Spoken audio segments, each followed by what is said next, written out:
Welcome to today's live reading from Ramayana, the story of Lord Ram, compiled by His Holiness Bhakti Vikas Swami. Om Namo Bhagavate Vasudevaya. Om Namo Bhagavate Vasudevaya. Om Namo Bhagavate Vasudevaya. Mukham karoti vachalam pangam nagayate grivi patam deshi gundi parmanand matram shri chaitanya Ishwaram Tatsat.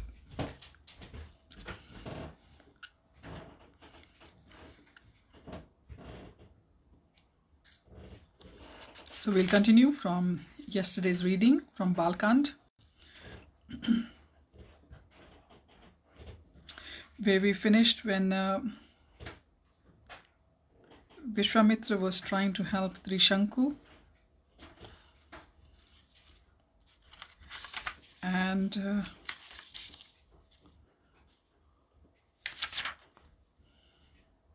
he insisted on keeping his promise to help him to go to the heavenly planets. But the demigods, they didn't quite agree to that, and in the end he was remained Trishanku, he remained head downwards in the space, and by the mercy of Vishwamitra he enjoyed the heavenly bliss while shining brightly among the stars. Vishwamitra then returned to executing austerities, determined to become a Brahmarishi like Vasishtha. Then, after a long time had passed, a beautiful Apsara named Menaka came to bathe at the Pushkar lake, where Vishwamitra was conducting his austerities. Seeing her, Vishwamitra became overwhelmed by lust, eager to enjoy.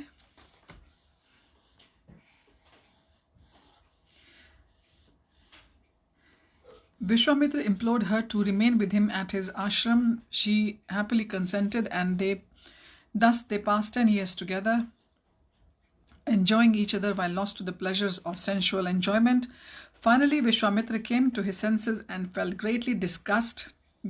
He thought to himself, I have foolishly wasted 10 years merged in the so-called enjoyment of sense gratification. Now I can understand that Menaka was sent here by the demigods simply to steal my accumulated ascetic merit. By becoming a slave to lust, I have neglected my austerities, thus I have fallen down from my exalted position.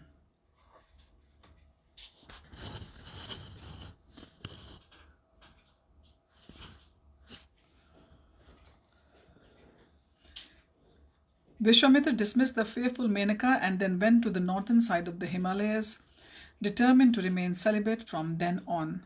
When Vishwamitra again resumed his austerities, the demigods grew increasingly fearful and approached Lord Brahma, begging him to award Vishwamitra the status of Maharshi. Lord Brahma agreed, but when he appeared before Vishwamitra, Vishwamitra replied that he would not be satisfied with anything less than the status of Brahmarishi. Thus Lord Brahma explained,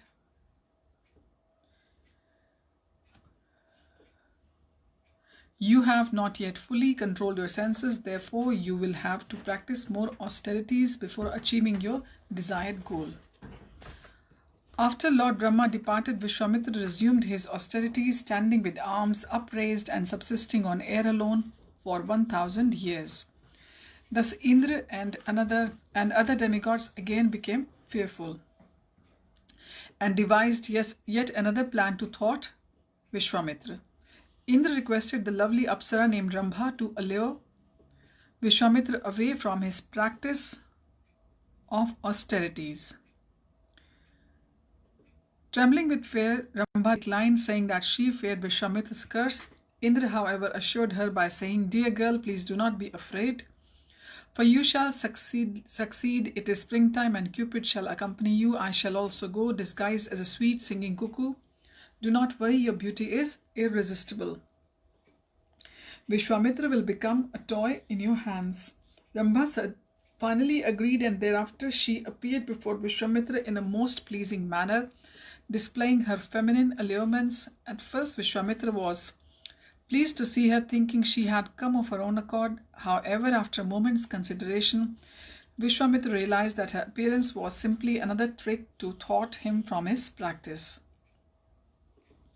Flaring with anger, Vishwamitra roared, "You foolish woman, you knew I was performing austerities for the purpose of controlling my senses. Still you dare to persist, trying to seduce me. For this you will have to stand as a stone statue for 10,000 years or until the Vashisht Rishi delivers you." Ramba immediately turned into stone while Indra and Cupid fearfully fled from the scene. However, after cursing the Apsara, Vishwamitra became morose, realizing that he had fallen victim to uncontrolled anger and thus diminishing his accumulated stock of ascetic merit. Vishwamitra then vowed to never again become angry. "I will not breathe, utter a word, or eat a morsel of food or drink until I achieve the status of Brahmrishi." Vishwamitra then resumed his austerities. However, after fasting for 1,000 to eat something just as Vishwamitra and went back to performing his austerities for another 1,000 years.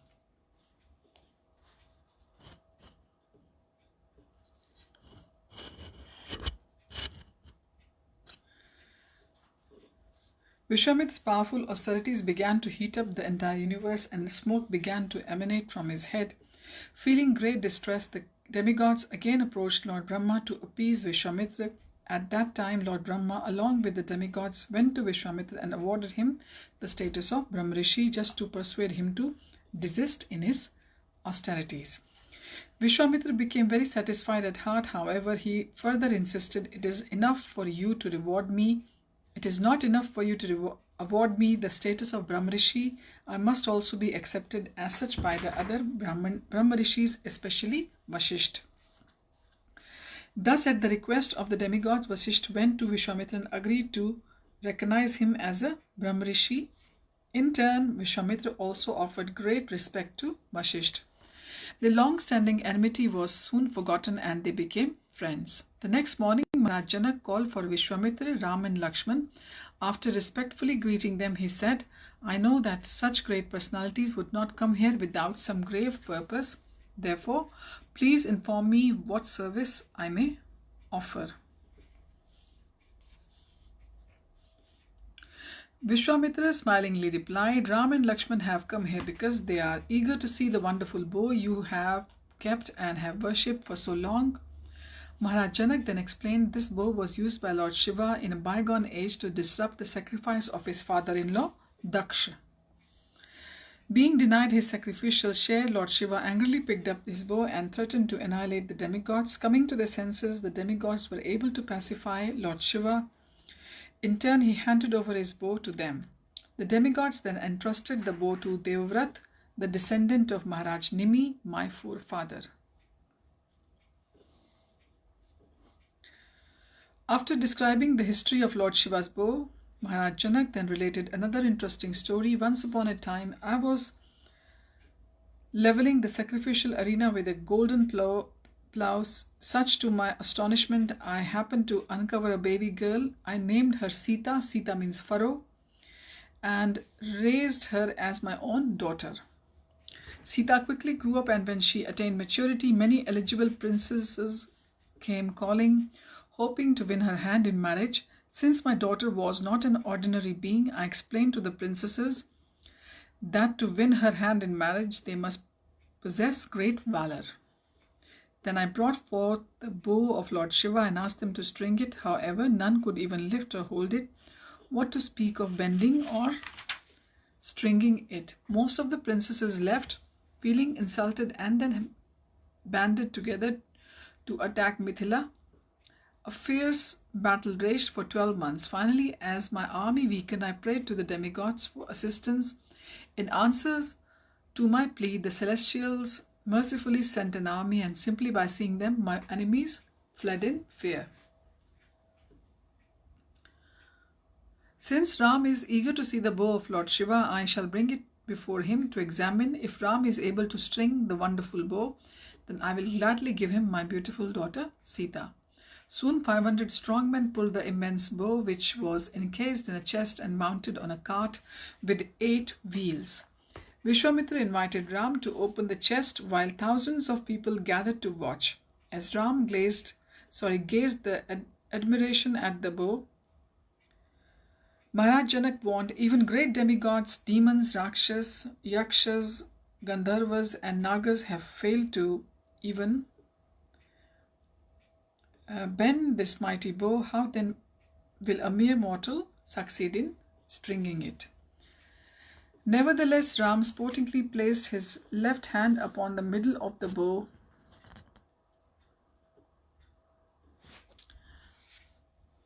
Then, in the presence of the huge crowd, he effortlessly lifted the bow out of its case. Holding the bow aloft, Ram strung the bow in an instant and, bending it with great force, snapped it in the middle, just as a baby elephant breaks a stick of sugar cane. The thunderous cracking sound produced was like a mountain bursting apart and caused all but Vishwamitra, Janak, Ram and Lakshman to fall to the ground. Thus, with great pleasure, Maharaj Janak requested Vishwamitra to send messengers to Ayodhya inviting King Dashrath to attend the marriage of Ram and Sita. When the messengers arrived 3 days later at the court of Maharaj Dashrath, they related the glorious events of Rama's breaking the bow and winning Sita's hand in marriage. Hearing this, Maharaj Dashrath became overjoyed. Then, after consulting with Vasishtha and Vamdev, Maharaj Dashrath finally decided they should all depart for Mithila the following day. The next morning, Maharaj Dashrath started out, keeping his family priest in front and taking his army and a great quantity of wealth. After travelling for 4 days, the party reached the outskirts of Mithila.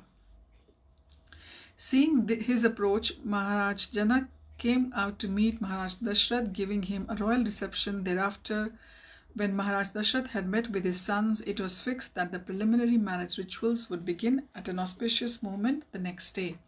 The next morning, everyone assembled, and before the wedding ceremonies commenced, Maharaj Dashrath requested King Janak to hear of his royal lineage from Vasishtha. Being so requested, the great sage Vasishtha narrated the history of the Raghu dynasty. Marichi was the direct son of Lord Brahma, and Marichi's son was Kashyap. From Kashyap was born Vivaswan, the sun god, and Vivaswan's son was Manu. The son of Vivaswata Manu was Ikshvaku, who was the first ruler of Ayodhya.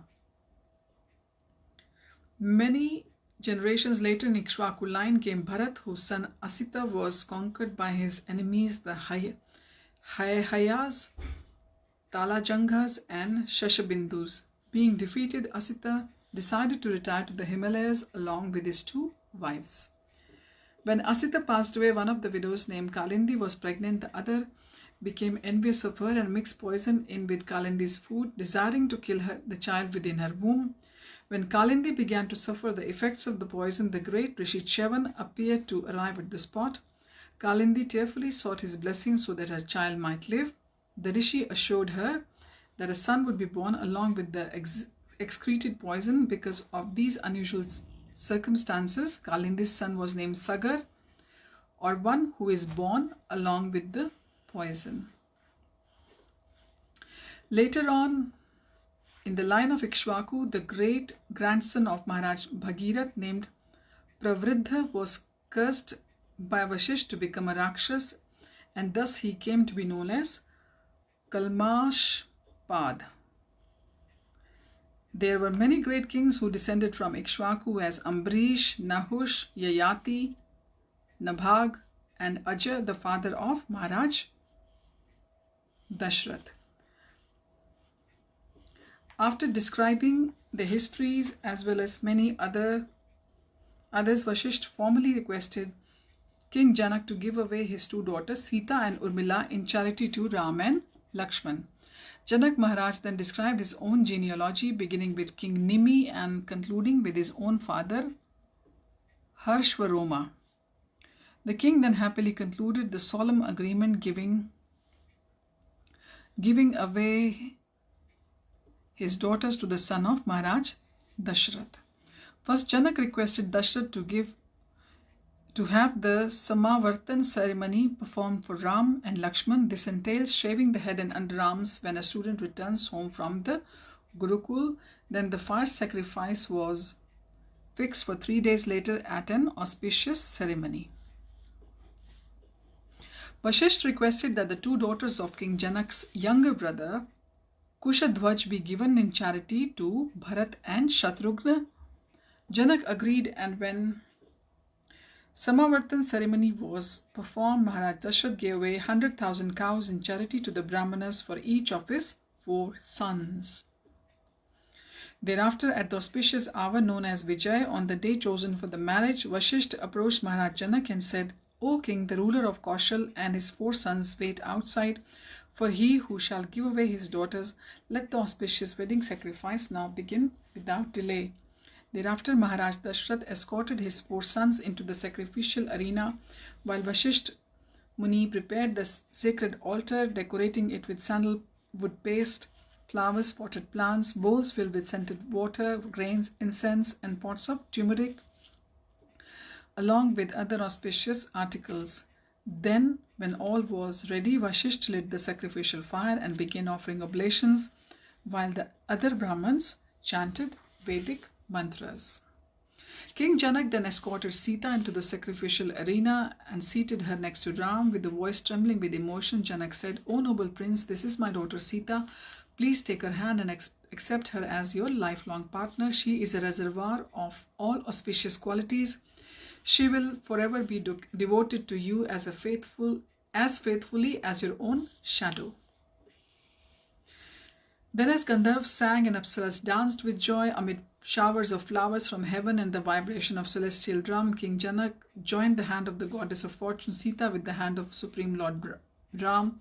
Then Janak placed the hand of Urmila into Lakshman's hand, then Mandavi's hand into the hand of Bharat, and finally Shrut Kirti's hand into Shatrughna's. The 4 brothers then circumambulated the sacrificial fire 3 times while clasping the hands of the newly wedded wives. Afterwards, they circumambulated King Janak and the great rishis.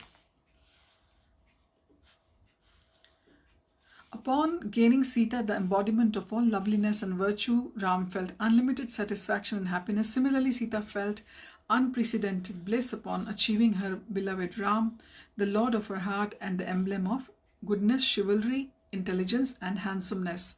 Sita and Ram were equally endowed with transcendental qualities of form, beauty, behavior, age, and nature.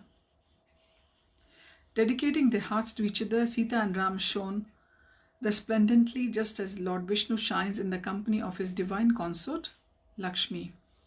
Even today, opulent marriage festivals are enjoyed universally. The Supreme Lord Ram himself has kindly shown us that a man and woman can enjoy a successful marriage by combining to follow religious principles. Human beings should not mate simply out of sex impulse like cats and dogs, for the way of the beast is characterized by fear, suffering, and rebirth. Therefore, every civilized society has some systematic arrangement for married life according to religious codes aimed at bringing peace and, in the best of societies, Krishna conscious living. Eternally related as husband and wife, Ram and Sita are inseparable. Materialists sometimes want to worship and possess the goddess of fortune without Lord Ram, but this is never possible. Without Ram, Sita turns into Durga, and the material energy personified, and to embrace her is to embrace death. So it's beautifully explained here that without Ram, Sita turns into Durga, the material energy personified, and to embrace her is to embrace death. However, if we concentrate on pleasing Lord Ram or Lord Krishna, the goddess of fortune will automatically bestow all her blessings upon us.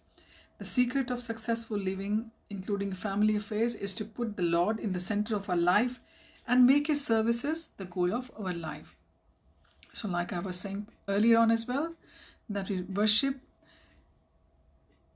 Durga Devi, the material energy personified, that she gives us the Shakti so that we can do the Bhakti of the Lord. So Lord should be the center of our life. His service should be the goal of our all endeavors in life. So we'll continue from there onwards with our reading.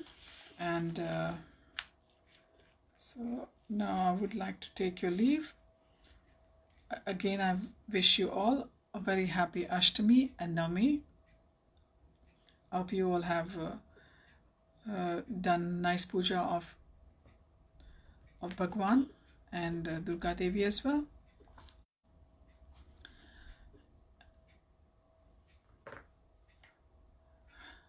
Hare Krishna. See you all again. I am Tatsat.